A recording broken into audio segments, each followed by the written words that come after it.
How to delete Amazon order history. Hello everyone, I am Bishaka and welcome to our channel. Now let's get right into the tutorial. Firstly, go ahead and open Amazon on your device and make sure you are signed in.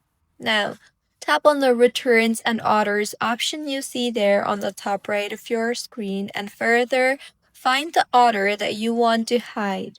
So, once you have the order on your screen, tap on the Archive Order option you see there right below the product and then confirm by clicking Archive Order again, and with this, the order will be archived.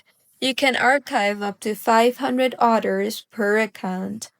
So this is how you can clear history on Amazon. If you find this tutorial helpful, please like the video and do comment if you have any queries.